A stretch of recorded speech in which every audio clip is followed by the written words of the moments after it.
Friends, today I am starting the lecture series on the nervous system.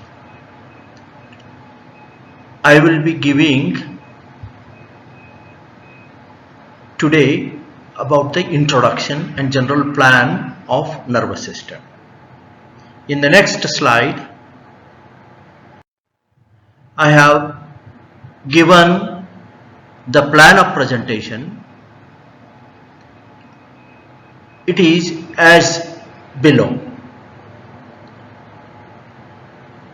Number 1, description of the parts of the nervous system, the neuron. Today I will be dealing with. Number 2, physiology of somatosensory system, general plan, and then processing of a neo and paleo sensations, then processing at different levels, thalamus as a separate lecture, and cortical processing. Thirdly, I will provide or I will give a detailed account on the organization of the cerebral cortex and general overview, various areas. Then I will discuss about somatosensory cortex and its function. Fourthly, I will be talking about a motor system, and this motor system I cover the voluntary action, the motor cortex, corticospinal tract, basal ganglia, cerebellum, and control of axial muscles separately in series. Fifthly, I will be talking on postural reflexes operating at various levels of neural axis, because without the postural reflexes, the voluntary action is not possible.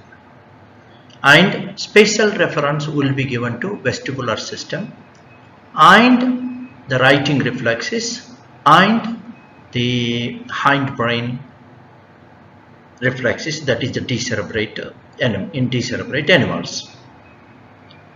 Sixthly, I will be talking about the organization of the spinal cord and the spinal reflexes. Seventhly, I will be talking on hypothalamus, limbic system, and frontal lobe, and all the functions of the prefrontal lobe. In the next series, I will be talking about the sleep wakefulness, reticular system, and brain electrical activity, that is EEG. I will be covering memory and learning in the next lecture series, and then speech, various disorders of speech, and finally I will deal with the cerebrospinal fluid and blood-brain barrier.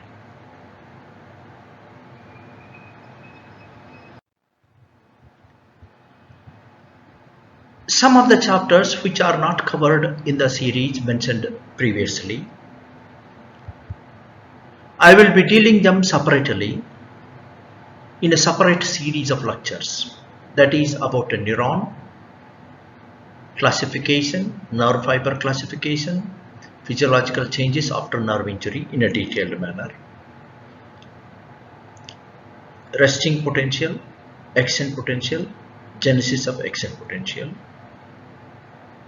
Then I will deal with the synapse, the properties of the synapse, different type of synapses. Then I will talk about the spinal cord, organization, the spinal injury, spinal shock. I will give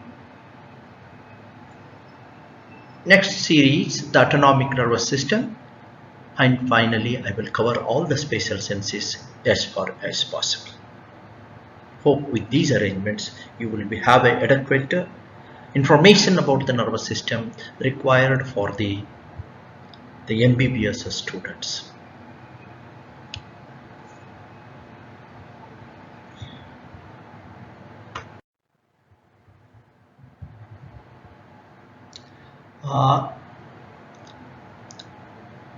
Now I have switched up the video and I am describing different parts of the central nervous system, starting from the tail to the cranium, that is caudal to cranial side.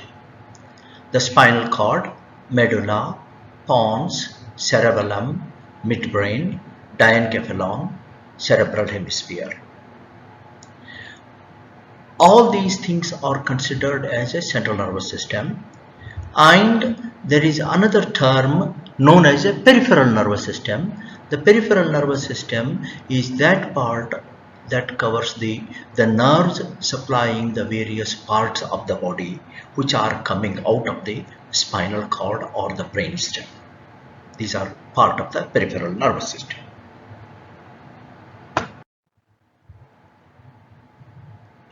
Now I am describing the different parts of the brain. Is known as encephalon. Brain is divided into three parts: forebrain, midbrain and hindbrain. Forebrain is known as prosencephalon, midbrain is a mesencephalon and hindbrain is the rhombencephalon. These are the parts. In subsequent slides, I will describe these parts and their components in a detailed manner.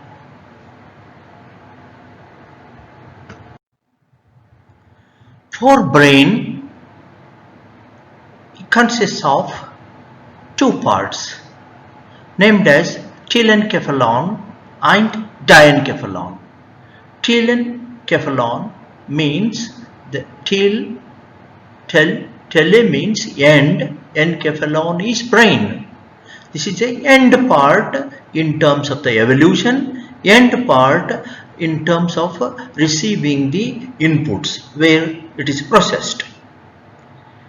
The telencephalon consists of the cerebral cortex, all two hemispheres, and the various areas present here, including the hippocampus, amygdala and those parts of the limbic system. It also includes the basal ganglia and the olfactory bulb and olfactory bulb. The diencephalon is the part between the base of the brain and the midbrain, and this is governing number of important functions that connects the endocrine system, the pituitary. It is having two parts, thalamus and hypothalamus. Thus, diencephalon plays an important role in controlling the neuroaxis. Pineal gland is one of the also a part of the diencephalon structure.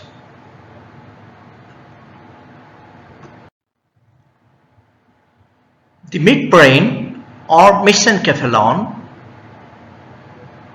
comprises of three important structures: the colliculi, tectum and tegmentum. This is the structure caudal to the thalamus and rostral to the hindbrain, that is pons. And this structure I have shown on the right side in a detailed manner, where you have superior colliculus, inferior colliculus, tectum and tegmentum. And this is the part which connects the entire cerebral cortex to the pons and medulla.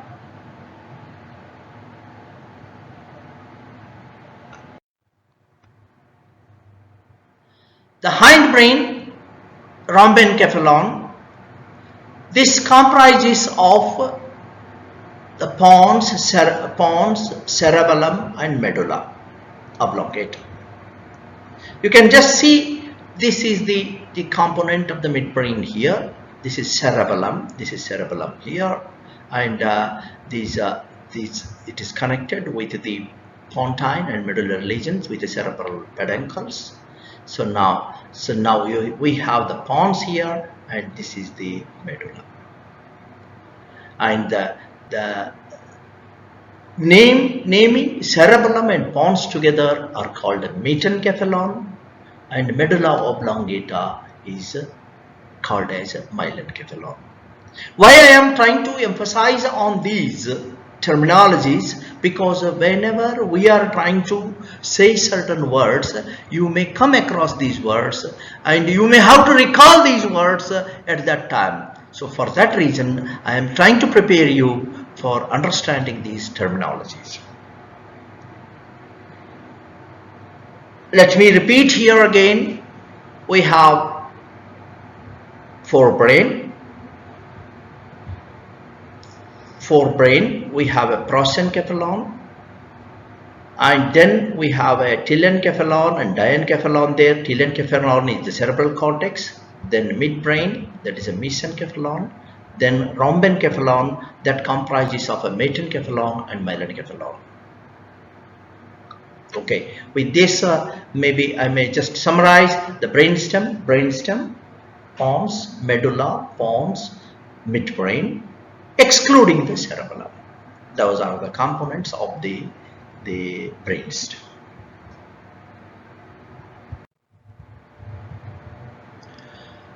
Friends, there are other terminologies like the use of the various the planes in the nervous system.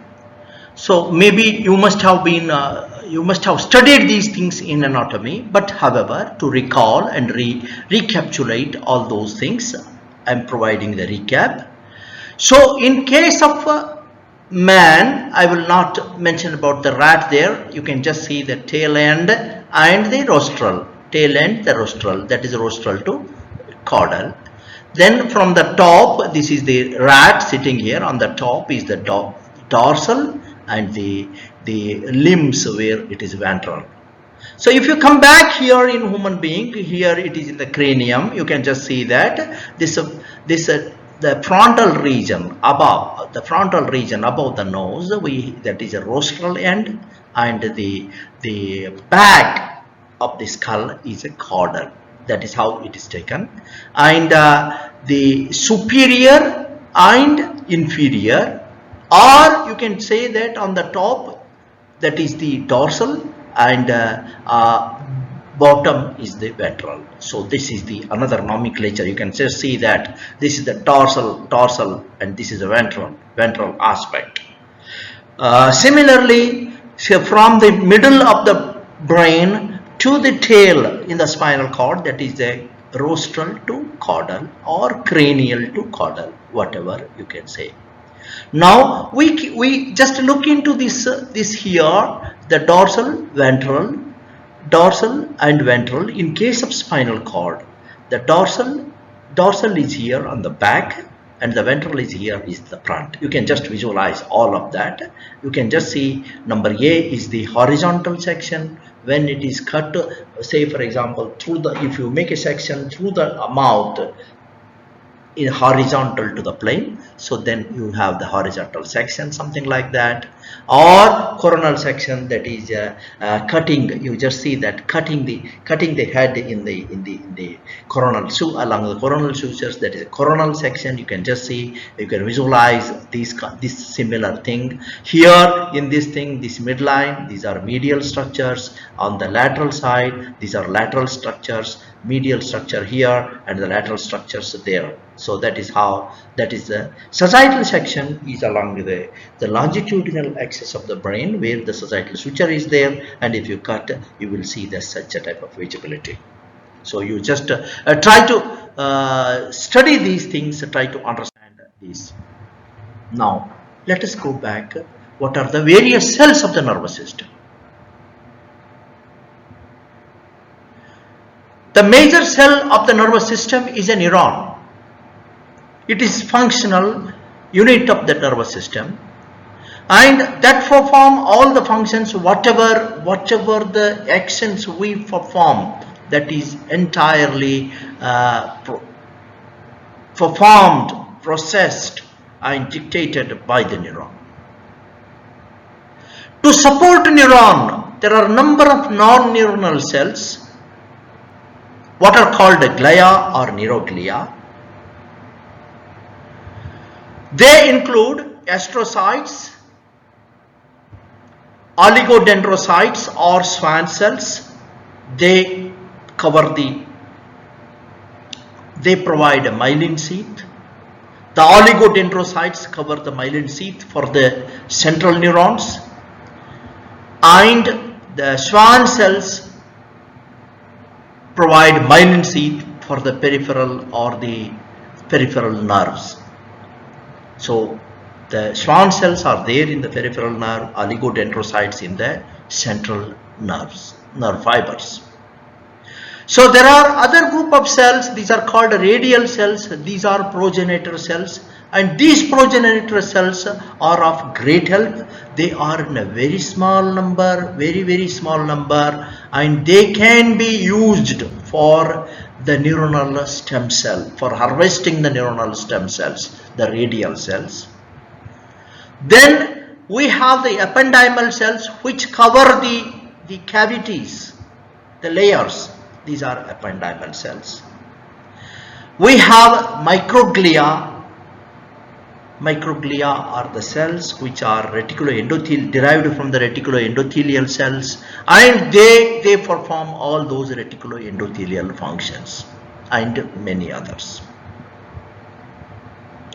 If you look at the numbers, these non-neuronal cells, that is glial cells, are more than the neuronal cells. They are, because they perform a number of other functions for the nervous system.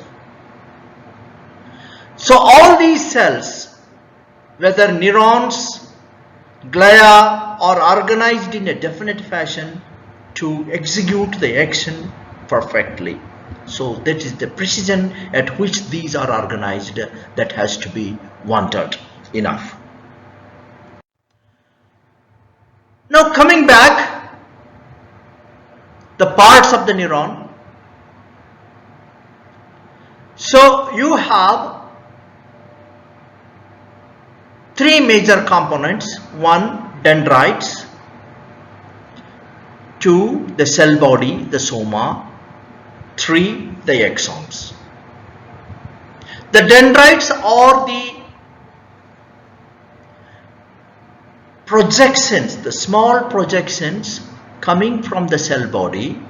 They will be spreading all over, and these are exactly the antennae or the receivers. They receive all type of inputs, and once they receive inputs, they provide the inputs to the soma or the cell body for processing. So now these dendrites, they have a number of ramifications. Suppose if I am performing a particular sensory modalities, the dendrites will arborize, dendrites will increase, and we have a primary, secondary, tertiary dendrites coming up. You can just see there, the number of branchings you have. The more branching is more evolved. That means that they are trying to sense each of the sensory modalities, or the whatever the modalities, to be processed precisely. Now they will have spines, dendritic spines. Again, these are little protuberances where axon of other neurons synapse. So these the dendritic knobs or dendritic spines, they will have a contact area receiving inputs from other axons coming to these neurons. Then comes the cell body. Cell body is a large structure. Depending upon the type of the cell, their shape, they will be different, but they basically have all the material necessary for synthesis of neurotransmitters, that is a protein synthesis. Then they have the nucleus, the nucleoli, mitochondria, endoplasmic reticulum, Golgi complex, and this RNA particles, that is the nissal substance, that are called the achromatophilic substance. In addition, these cell bodies, you can see that they are having the microtubules, the transporters, the channels, tracks in which these microfilaments, they transport the material synthesized in the cell body to axon. So that means they have the microfilaments, the vesicles, the mitochondria, and all other structures necessary for performing or the synthesizing, metabolizing, and packaging and transporting the neurotransmitter. Then the cell body then leads to a hillock, or a more like a funnel-like thing. It funnels down to a narrow. This funnel head is the what is called a axon hillock. From there, the funnel tube comes up. This is the axon. Now, this axon, the initial segment of this axon hillock, that is an important segment for the activity of the nervous system. This is the site where the activity begins, the action potential begins, because if you see number of synaptic contacts which are developed on the dendrites, on the soma, their activity all summed up, whatever the synaptic activity, as it is the total algebraic summation of all the activity coming from various dendrites and the soma, and that will be displayed in the, or that will be initiated in the initial segment where the action potential generates. That is where the soma communicates or transports or transmits the impulse to the terminal segment of the axon. So the axon, it contains the plasma inside, and it is covered by the membrane exolemma, and that exolemma is covered by the myelin sheath. You can just see the myelin sheath there, Schwann cell or oligodendrocytes. If you have one Schwann cell is surrounding the peripheral axon, whereas in case of an oligodendrocyte, these are central axons. They are covered. One Schwann cells just embraces a number of other neuron or the axons going up. So that means there will be multiple axons are embraced by the oligodendrocytes in the central fibers. So then we have the presynaptic terminal, and then in the presynaptic terminal, that is the bulge, there will be a button or a knob, and in this knob you have a number of synaptic vesicles and various vesicle associated proteins for the transport or the release of the neurotransmitter. Site where the action potential is generated is the axon hillock, and that is very close to the cell body. These are the various parts of the neuron. I have drawn the diagram, and you can also draw it from your own. Now I am providing broad idea about nerve injury, because we may come across certain terminologies. Seddon categorized the nerve injuries in three broad classes, and they are named as neuropraxia, axanotomesis, neurotomesis. Neuropraxia is a mild injury without any severity, that is, nothing is disorganized, nothing is cut. However, there is small changes in the myelin structure, and there is no loss of continuity, but there will be transient functional loss that may be due to some ion induced changes which may block the conduction, as happens in case of a Saturday night paralysis, wherein person sleep over his arm and there is a pressure on the brachial nerve or radial nerve and he will have the paralysis, something like that. This is neuropraxia, no injury, it is mild form.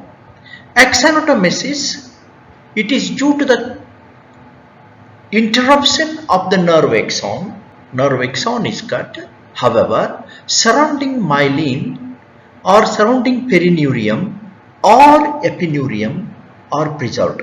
So again, there can be three or more classes here, classes which can be categorized here, but however, the myelin is lost or perineurium is lost or epineurium is lost, but overall epineurium is preserved. So that means structural continuity is there. Inside core of the axon is damaged or severed, and you will see these things in crush injuries.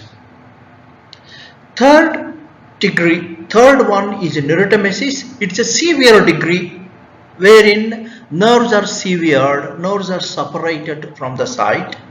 There is a total functional loss, and recovery without surgical intervention is difficult. What happens? You have to bring the nerve fibers in close proximity, wherein the spurting or the growth of these axons may attract the opposite end and they may unite. That is this thing. Otherwise, there will be a scar formation laid by the fibrosis or some other thing, then it is absolutely difficult. So this may happen in case of a traumatic cut injuries.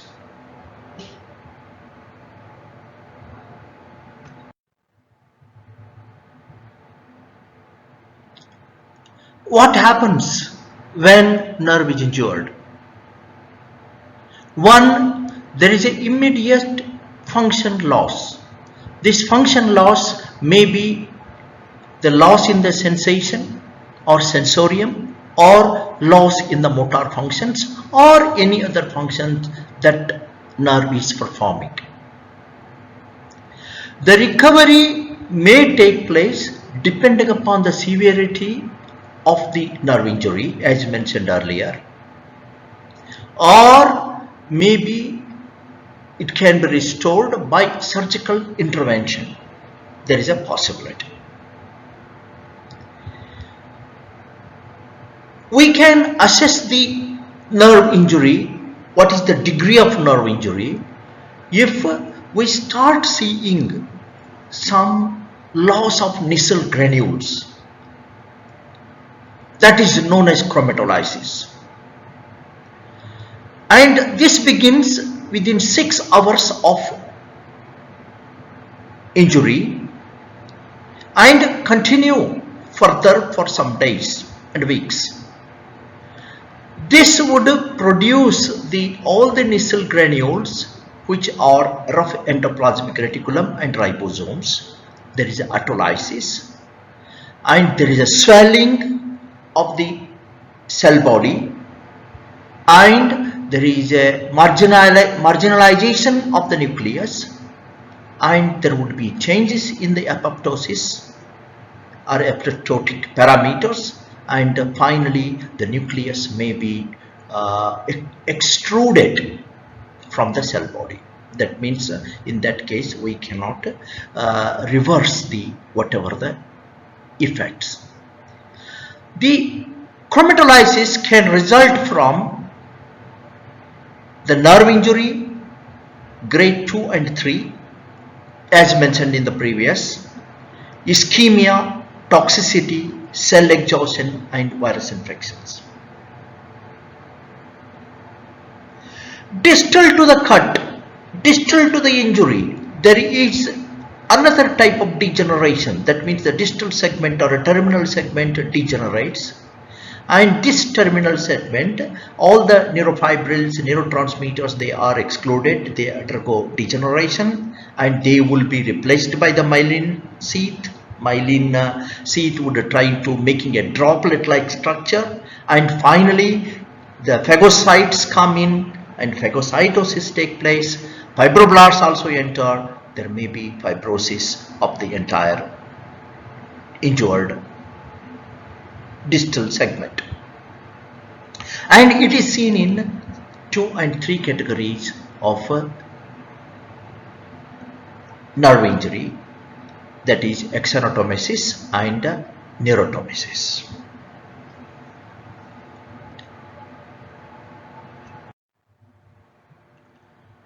Now we will see the types of neurons. The types of neurons which are classified according to the histological structure. You can see the unipolar cell, that is one side cell body, the remaining side is axon and dendrite, as happens in case of an invertebrate neuron. Bipolar cells present either in the retina or in the auditory pathway, that is after the hair cells we have a bipolar cells, or elsewhere. Then we have a peculiar type of a neuron which looks like bipolar, but really it is unipolar. That means one axonal projection, in between we have the cell body, as happens in case of the dorsal root ganglia, where it holds or it hosts the cell body of these pseudo unipolar cell. And that will be one side, it will go to the skin or a muscle, on the other side it will go to the spinal cord. In between you have the cell body. Or you have multipolar cells. You have 3 examples here. One, motor neuron, you see how there is arborizations of the dendrites receiving inputs.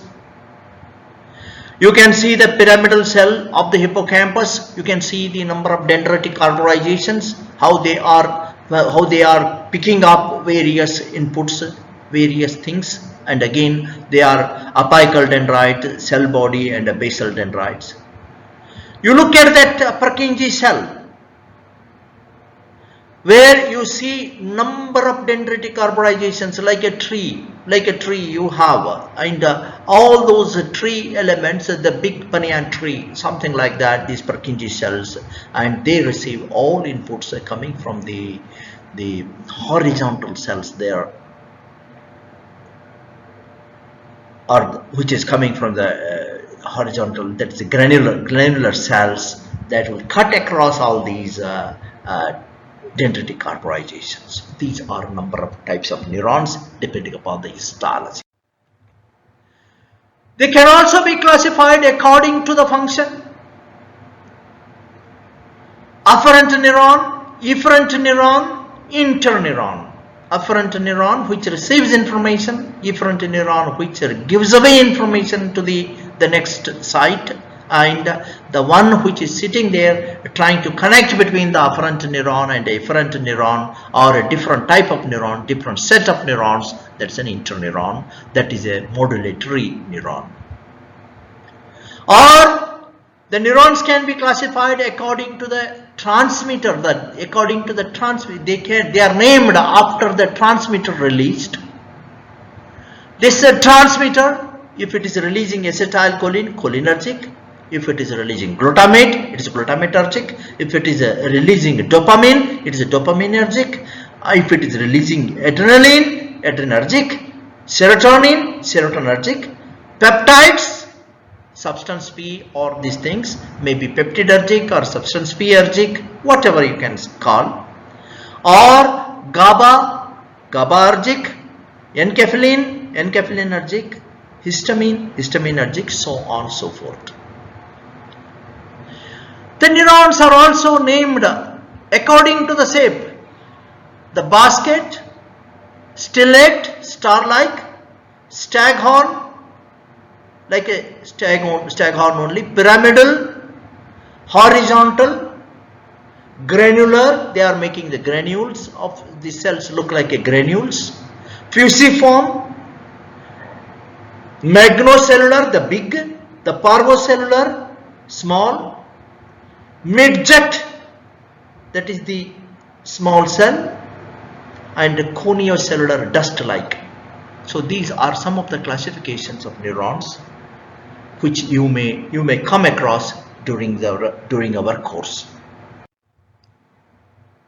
Now looking at the different types of neuroglia or glia.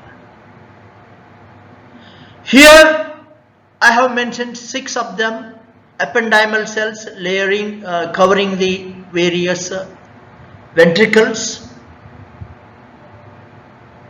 You can see oligodendrocyte, one of the oligodendrocytes making the myelination, producing the myelin sheath, one cell trying to have little hands and covering the entire the nerve fiber. That happens in case of central neurons or central axons. Satellite cells, these are those cells which try to cover,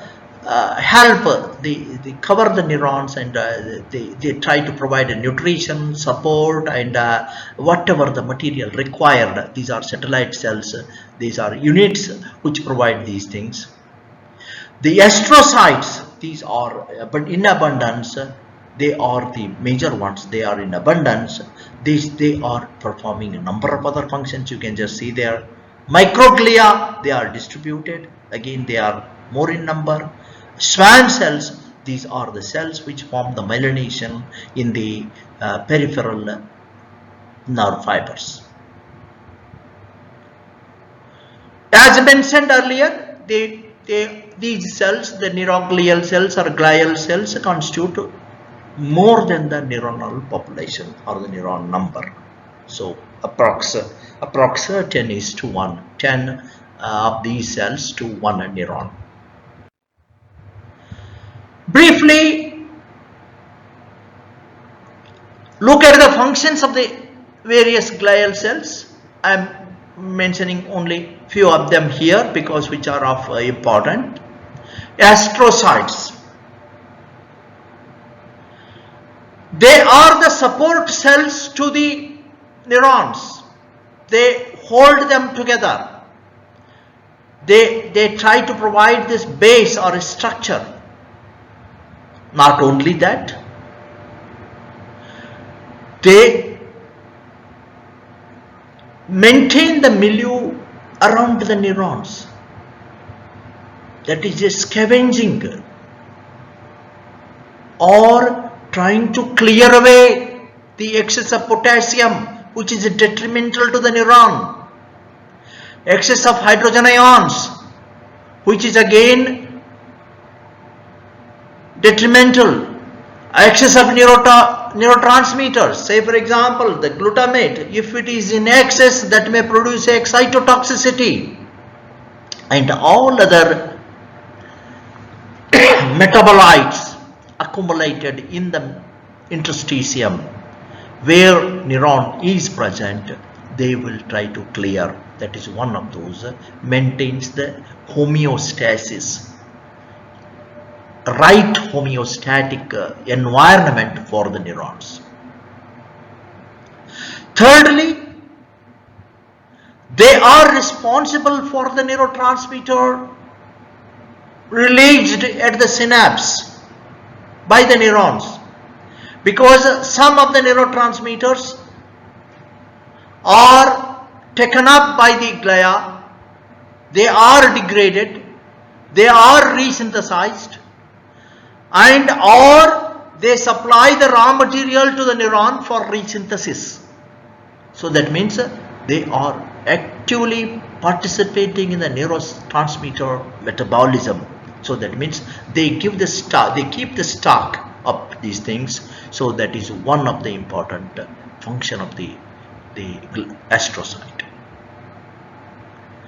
They are also important for maintaining the blood-brain barrier, because on one side